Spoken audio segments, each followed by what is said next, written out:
Over Pokemon's 9 generations, we have seen just over 1,000 Pokemon and almost 1,000 moves.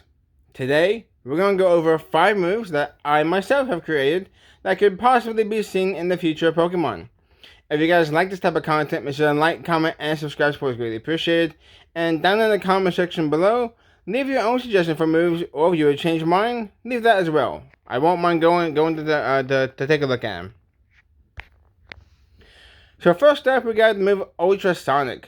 This is a physical flying type move with 70 base power and 100 accuracy. It has a priority of +2, basically meaning this is a priority move. Simple enough. Be a little weaker than Extreme Speed, the same power as Sucker Punch. And it also has the same priority as those moves too, but it would also be a stronger option for flying types that normally carry Quick Attack. Users of this move I could see really benefiting would be Pidgeot, giving it a very powerful stab power of 105, priority move. Dragonite, of course, being a stronger option in the non-stab extreme speed, not factoring in terrestrialization, of course. And Garchomp. This is a bit of a wild card, but knowing as Garchomp can fly around at Mach whatever speeds, Mach 2 or Mach 4, and even in Scarlet and Violet, it flies around the top of the crater of Area Zero. I mean, I know it has good utility as a sweeper, as just a choice band user, and it even had a Mega at one point. But let's go ahead and give Garchomp Ultrasonic. So I think it could really benefit maybe from a physical flying type move that just goes first.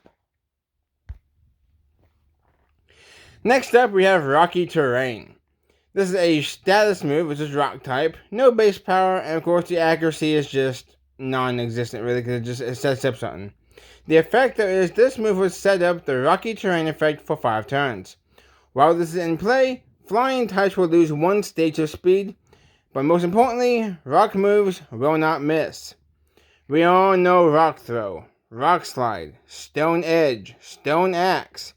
They all do not have good accuracy. The only good accuracy moves are like Ancient Power and Power Gem, and now Ivy Cudgel if you're wearing the Stone Mask, and I guess Mighty Cleave if you're using Iron Boulder. But still though, the rock moves not missing would help out tremendously for Stone Edge Pokemon. Users of this move though I could see being Golem and Regirock. Golem is literally like the epitome of rock type. So I think it should definitely learn this move at like level 35 or something. Get rid of Mud Sport or something. Move some stuff down, make room for Rocky type terrain or Rocky Terrain. And then of course Regirock. It's literally known as the Rock Peak Pokemon. That's what Rocky Terrain is setting up. It's setting up like a Rock Peak. I got inspiration for this move based on Ash and Gladion's Lycanroc battle in the Stony and the Pony Island. That's how I got it, because he was moving around the rocky terrain. And as a rock type like Lycanroc, maybe he can learn it too. Next up is a move that has never really been seen before in the video games. This is Psy-Hold. It's a Psychic type move and it is a status move. It has no base power, but it has a power point total of 3. And undetermined accuracy, of course. I don't know what exactly you would call the dash, but I guess just like it's a status move.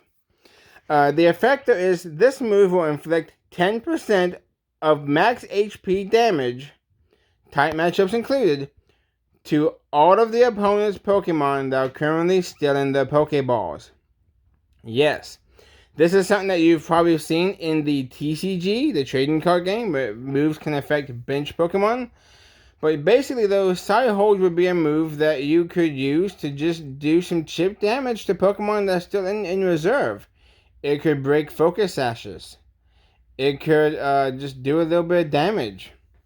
That's why the PP is just 3 and not like even 5. So you could do a max of like 30% damage to Pokemon in the back that's just waiting to come out in the battle. Think of it as like a pre-entry hazard type of thing. And when I mean type matchups are included, I do mean if the Pokemon is a poison type, it will take 20%. If it's a poison and fighting type, it will take 40% while it's in its Pokeball. If it's a dark type though, it will be completely immune to the effects of Psy-Hold. Could this be a little bit OP? Maybe. But this is something different that we haven't seen before. Users would include somebody like Slowbro, just because it's a slower Pokemon, so maybe that would help counteract the effects of a Psy-Hold.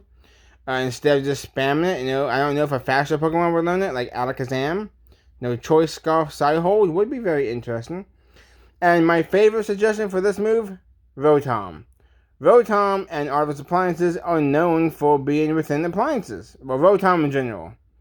Would the appliances learn it? Probably, since Rotom can. But just imagine Rotom being able to, use its power to go inside the Pokeball to hurt the Pokemon for 10% of the damage. I think this would be a fun move. Maybe a little niche, but still very fun for gimmick sets. It's not like Rotom suffers from full move syndrome as it is. Fourth up, though, is the move Inverse Room. This is also a status Psychic type move with no base power and 5 power points. The effect, though, for 5 turns, all type matchups are opposite. We haven't ever seen this outside of Generation 6 with that one trainer on the route leading to... I haven't actually played Gen 6 in a while, but there's an inverse house. And I think it's in Omega Ruby Alpha Sapphire's Marvel City as well. But it's basically where fire types would be super effective against fire types. Fire types would be weak against grass types. This is also probably the definition of niche. But this doesn't have negative priority. So if you are going up against, let's say against Slowbro, well actually, let's use one of the people down below. Let's say you're going up against let's say you're using Malamar. And then the opponent has a bug type out that's slower than you, like Vikavolt. You use Inverse Room, now you 4 times resist the Bug Buzz. And speaking of users though, I think the perfect user of this move would be Malamar, Miss Magius, and Porygon Z. Porygon Z's whole thing is, one of the whole things was about conversion and talking about types and switching the types. So I think its glitchy nature would be perfect for glitching the space around it, so water types take reduced damage from grass types. Swampert would be 4 times resistant to grass. Now it would also be pretty weak in some other things, but still, it would flip everything on its head for 5 turns. Miss Maggie is, of course, known for chanting incantations, and I just think it'd be a fun move for Miss Maggie to use as well, to go with maybe Nasty Plot sets or something.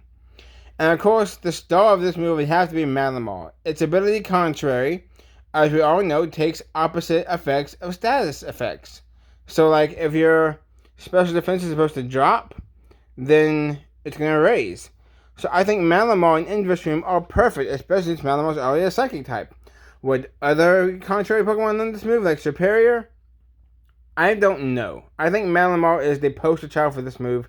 Give it to Malamar, give it to Porygon Z at least, and you would be set for a fun niche move to use in certain situations that you can maybe turn a bad situation into a good one.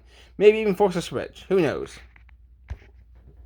And last but not least, of course I have to have a fire type move on this. I'm the fire specialist.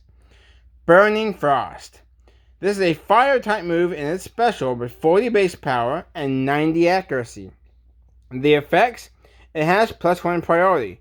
So yes, we're finally going to have a fire type priority move. Maybe I gave that just so Typhlosion could have something, but who cares? I want a priority fire type move. This move though has a 10% chance to burn and a 10% chance to freeze. I love moves with multiple secondary effects like Tri-Attack. I think this would be great though. It's a 10% chance to burn, 10% chance to freeze. On grass types, the base power is 80. Which means super effective, it would be 160 base power. Effectively being a quad effective move since this is a fire type move, but it has elements of ice. No, it's not fire and ice type. It's a pure fire type move with a chance to freeze that is doubly effective on grass. Users, of course, Typhlosion, obviously my favorite Pokemon, I gotta try and buff up my Typhlosion, and Galarian Darmanitan. Yes, this is a special move, but think about Think about maybe the effect of being able to freeze. You have a 20% chance to be able to do something, and it would be very niche, kind of like Hidden Power for Hawthorne back in the day when they would run Hidden Power Fire. Burning Frost is definitely a fun move in my opinion, and I think we need a priority fire type move. And that's it. That's 5 moves that I have created. Hopefully you guys enjoy it. Hopefully you guys like them. I want to know what kind of moves you guys would make up too. Try and keep them a little bit balanced. Don't make it a base power of 69 Hudden or something, because that would be illegal. And also, there was supposed to be like music going on in the back of this video, but it kept coming with like sponsors, and this is like my 4th time trying to record this video now. So, thank you guys very much for watching. Again, like, comment, and subscribe support greatly appreciated. And I will see you guys on whatever I do next. And until then, stay fired up.